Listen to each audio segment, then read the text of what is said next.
पूरी दुनिया में इन्वेस्टमेंट के लिए 7 एसेट क्लासेस हैं, ओनली 7 एसेट क्लासेस। उसमें से 4 एसेट क्लासेस हमारे यहाँ प्रिवेलेंट है। अगर आपको पूछूं मैं विश्वम कि आपके पास सेविंग्स हैं, आप इन्वेस्ट कहाँ करोगे, आपके पास 4 ऑप्शन है। First is real estate, second is fixed income, third is gold और any precious metal, fourth is stock market. बाकी 3 चीज़ों में आपका पर्सपेक्टिव बहुत क्लियर है कि बस इसमें पैसा दे के समय भी देना पड़ेगा and it will grow slowly, I should not look and check every day. But जब स्टॉक मार्केट की बात आती है, everybody wants multi bagger. There are lot of people who have become bagger trying to identify multi bagger. So multi bagger माने क्या? There is a process I would like to share.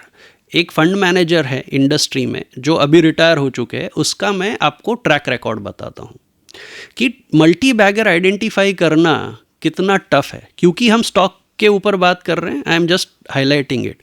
वो fund manager का 30 साल का industry का experience है।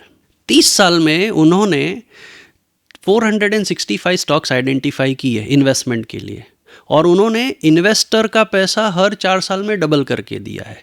That means his performance was 14 to 15% average annualise return on his whatever funds he was managing.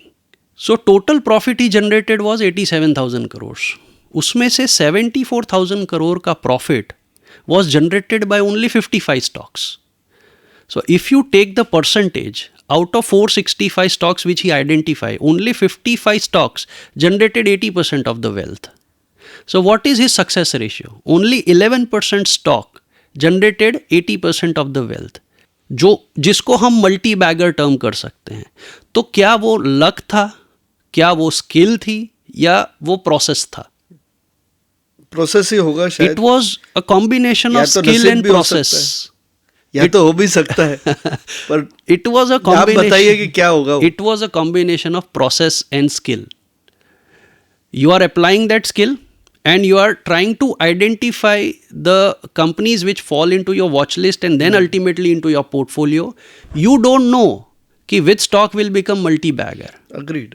आपको नहीं पता, वो जो एनालिसिस करता है टेक्निकली इतना कंसिस्टेंटली, उसको ही पता होगा। हाँ, so that is a skill part. But then you need to have a process. आप मुझे एक बंदा बताइए जो बोला, पूरी दुनिया में बताइए कि जो बोलेगा कि मैंने फिक्स्ड इनकम से इतनी सारी वेल्थ जनरेट की। मुश्किल है, पॉसिबल ही नहीं है। पॉसिबल। तो आप जितने भी अपने शुरुआत में वॉरेन बफे की बात की, वॉरेन बफे ने अपना पूरा वेल्थ किससे बनाया? स्टॉक मार्केट से, स्टॉक से। हाँ। There are so Indian examples, Radha Kishan Damani, Rakesh Jhunjhunwala, how they created wealth. We take examples, they created it from stock market. पर एक नॉर्मल इंडियन या नॉर्मल बंदा स्टॉक मार्केट को सट्टा बाजार मानता है। बाजार तो बाजार है भाई साहब, उसमें आप सट्टा करने आ रहे हो।